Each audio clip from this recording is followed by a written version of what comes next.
Do you have something that you truly, relentlessly desire? Despite your state of life, is there something else that you would go completely to the end of the world to get? Well, lucky for you, there's a way to achieve what you're looking for, and you won't need to go to the end of the world to get it. But you will need to go somewhere, and the place may be too far out of reach for some. It's not far away, closer than one may believe, but there are requirements that some individuals may not meet. First, whatever it is that you seek, know that you must seriously desire what you want. In your eyes, it should be something that you need.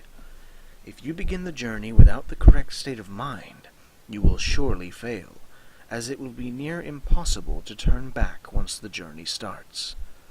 The second requirement is that you will need a vehicle of sorts. Most use a car, as it's the most comfortable choice. There have been a select few that have used small motorized vehicles, such as an ATV or motorcycle, but this has proven to be quite difficult, as the conditions of the journey can prove to be too bothersome. Do not use a vehicle which is too large or noticeable, as you will need some of the cover of night to be most safe.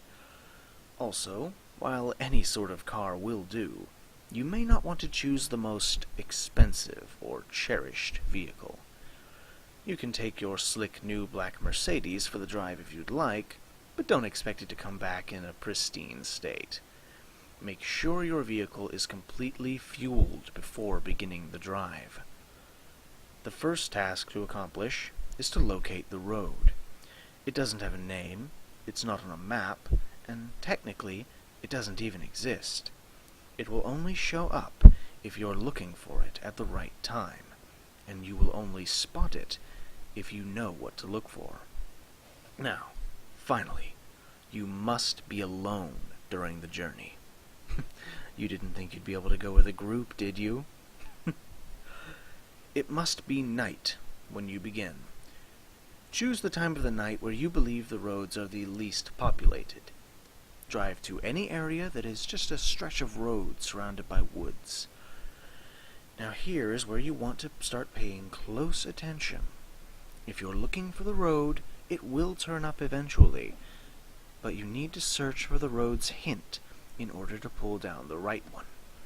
Once you're close, you will see or feel its signs, but what the signs will be will depend on what it is you desire. For example, if you're in search of wealth, you may spot shimmers on the empty branches of trees, as if they resembled the shine of gold or diamonds. If you seek love, you may begin to see rose petals slowly dance in the light breeze, blowing in the road's direction. If you seek revenge, you might sense an ever-growing feeling of heat or anger in your body as you approach. Just know what it is you really want, and you'll have no problem finding the turn. Once you're sure that you've found the revealed road, take a deep breath and turn down onto it. At this point, you have officially started down the nameless road, which will bring you through 11 miles, leading to whatever it is you seek. Each mile will test your desire, and will expose if you really do want what you're searching for. Before you go any further, stop the car and be wary of a few advisements. Do not turn on a radio during the drive. Do not use a phone during the drive, though you wouldn't get any reception anyway. Do not open the windows during the drive. Make sure they are closed before you continue. If you are riding a vehicle without windows or a top, then prepare for the worst, as the odds are heavily against you. Do not attempt to leave your vehicle at any time. You'll never want to exceed 30 miles an hour. unless you're desperate to make it through a section of the road. And most importantly, as with any drive, buckle up. Feel free to prepare and make sure you're ready. Once the road has been entered, time has stopped, so you don't need to worry about losing the night. Though you may not notice, you're not actually in your own world anymore. Take one last moment to realize that once the first mile is over, there will be no turning back. If you ponder turning back at all, know that you shouldn't even be on the journey in the first place. Once all is done, continue on the road. On the first mile, you won't see much change. The road passes through mostly woods, with a few miles being an exception. The air will turn a bit colder, in which you should turn on your heating system if the vehicle has one. You won't want to take your eyes off the road later. Take some time to calm any uneasiness by admiring some of the night sky. You'll see it completely lined with stars, more than what you would ever believe possible. If the weather was cloudy beforehand, you'll also notice that the sky is now clear. On the second mile, the air will become even colder. This is primarily the reason why traveling in an open vehicle is very difficult. With each mile, the air will drop in temperature, even if the season should be warm. If the air is too cold to bear, even with the heat on, your only option is to speed up. With each mile, the road also becomes more complex, taking more turns and showing an increasing amount of road hazards.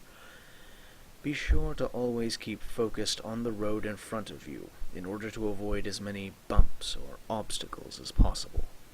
Hitting a few rocks and potholes won't hamper your progress too much, but you'll want to keep in the best condition for as long as possible. If your vehicle is forced to a stop because of damage, then there's nothing left you can do but eventually freeze to death. On the third mile, you may begin to spot silhouettes of human figures in the linings of trees. Pay no attention to them, even if they seem to get closer. It will be hard to resist peeking at their unnerving, distant appearance, but know that they will reveal themselves later. At this mile, the road will become dirt if you weren't driving on it in the beginning. Keep to the center of the path, as it will become narrow and wide at random intervals. On a quick side note, should you ever attempt to turn around, despite previous warnings, you'll be left on a path which never ends. You would simply run out of fuel eventually and be left to freeze in the cold conditions. On the fourth mile, you will not only see more of the figures, but you will begin to, in a sense, hear them. In the back of your mind, a very faint, unintelligible whisper will echo. These will come and go, but you can't stop them. If they become bothersome or distracting, try and tune them out by thinking of what it is you desire. Attempting to listen and determine what the voices are saying will only attract them to you, and you want to be as far away from them as you can. They'll be closer later, so there's no use bringing them near you this early. On the fifth mile, you will come to a clearing. The lining of trees to your left will disappear to reveal a lake with no end, with a beaming great moon over the water. The illumination from the moon will be so spectacular that the vehicle's headlights will no longer be required. Restrain yourself from gazing at it. If you look at its light for even more than a few seconds, the road in front of you will end, throwing your vehicle into the water, in which you will freeze in mere minutes. The voices will be gone for this mile, but don't rejoice yet. They'll be back. On the sixth mile, take into account that you are more than halfway done. Despite the progress, you may lose hope here. The stars will have disappeared at this point, leaving the sky an empty black abyss. The clearing will have ended, leading you back into the woods. The only light you will have will be provided by your vehicle's headlights, but they will flicker from time to time, even if you're sure they're in perfect working order. If you have a radio in the vehicle, it will turn on here automatically. If you didn't turn it off beforehand, it will produce an overwhelming screech that will send you off the path. A calm voice will then begin to speak about your greatest fears, what it is you are horrified of in your life. It will speak in a way that will cause you to visualize the words in your mind.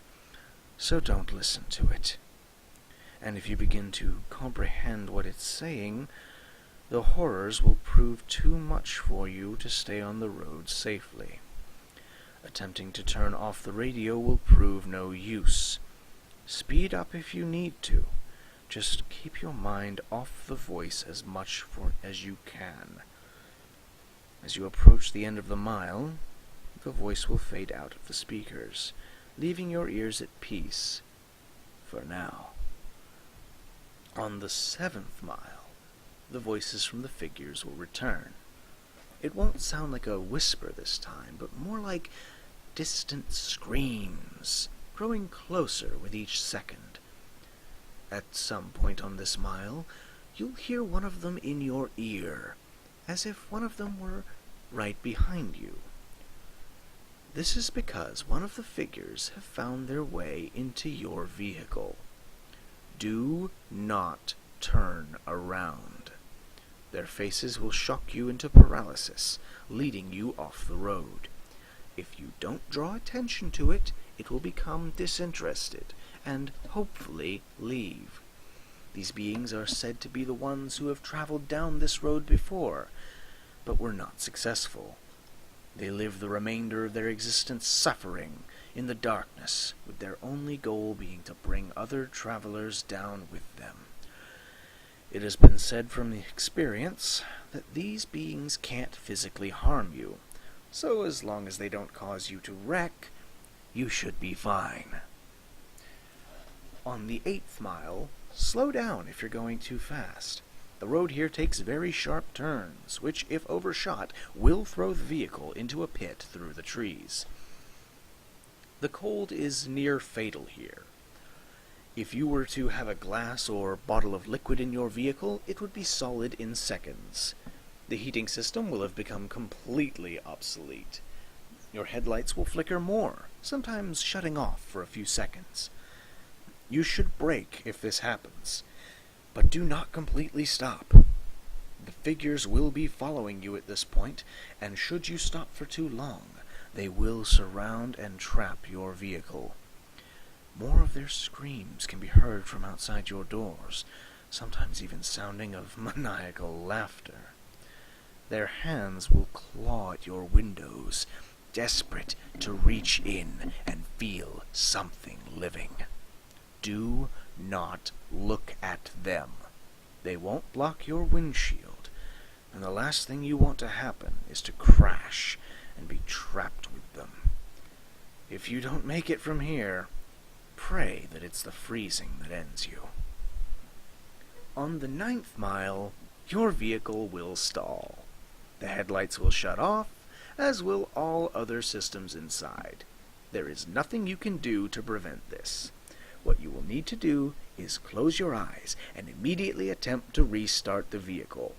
Keep your eyes closed, as the figures will have surely surrounded you at this point. The starting of the vehicle will frighten them, and they will all back away temporarily. This will give you a chance to start moving forward again. If you begin to hear the windows crack from their struggle, don't lose focus.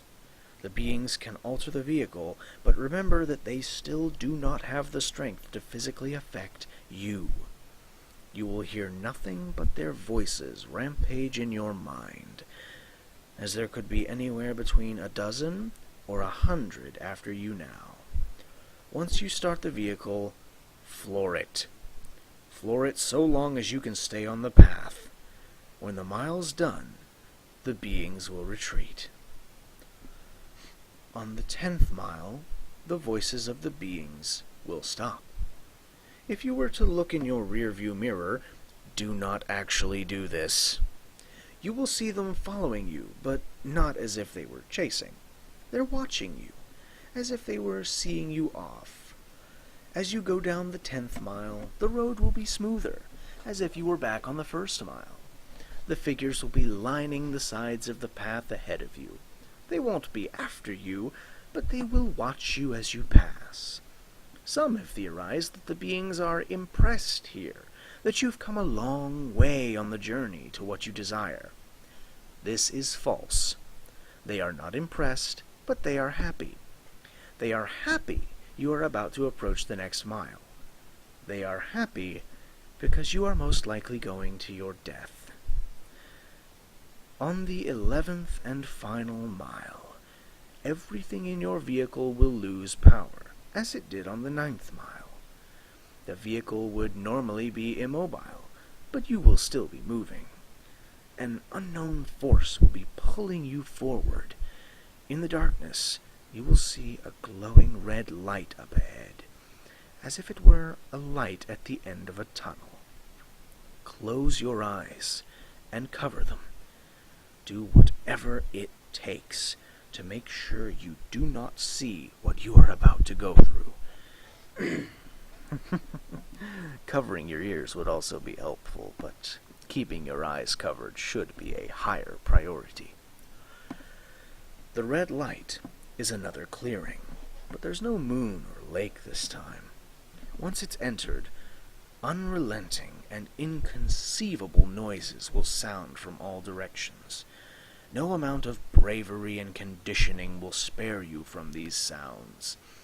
The cold will turn to a merciless heat, burning all parts of the vehicle. You will feel the illusion of the flesh being burned off your bones, that every part of you is being destroyed as you travel through screams and audible suffering.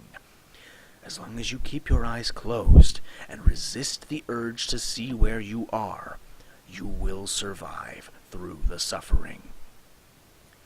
This will last a total of 31 seconds, but many fail to keep their vision closed during that time, and are left to the worst fate of the road.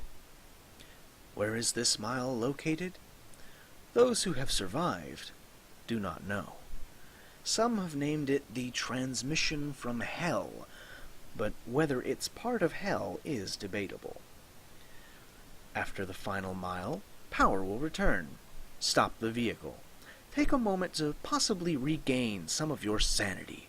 Let the screaming in your ears begin to fade, and know that you have nearly completed your journey with the hardest task overcome. Breathe, and begin to drive forward once again. After only a kilometer, your vehicle will arrive at a dead end. Stop here, and don't attempt to move again.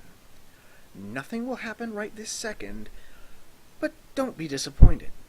Relax and close your eyes. Imagine in your mind what it is you've desired all this time. It will most likely still be the same thing as when you entered, but with some this desire may actually change through making this journey. Think about what it was that you went through such terrifying and difficult means to acquire, and imagine possessing it in your hands. Once you have completely visualized this, slowly open your eyes. You will then find yourself at the beginning of the unnamed road, where you first began. This may confuse you, but know that you are finished. Your task is done. Your mind will then turn to your reward. If what you desired was material, check in the back seat or in the trunk if the object is larger. If the object was small enough, it might already be in your pocket. If what you desired was non-material, then do not be disappointed if the change is not immediate. Turn back to where you came from, and you will find in your life that what you wanted is there. You may have found the love of your dreams. You may have gained unnatural, unimaginable power. You may have put your most hated enemy to the most satisfying revenge possible. you will no doubt have gained what you deserved. So, now that the task is done, what's the catch? Is your vehicle cursed? Is there something you're about to lose? Is your death imminent? The answer to all of this is no, of course. You've done the challenge. You've proved worthy of what you desire. As stated before, the sounds of the 11th mile will continue to exist in your mind, potentially causing you some vivid and unusual nightmares. But these should prove as nothing compared to what you've gained. Now, one last question. Is there something else that you desire? Are you not yet satisfied? After all, you're left right back where you started. The road's right in front of you. So are you up for another drive? If so, buckle up and just move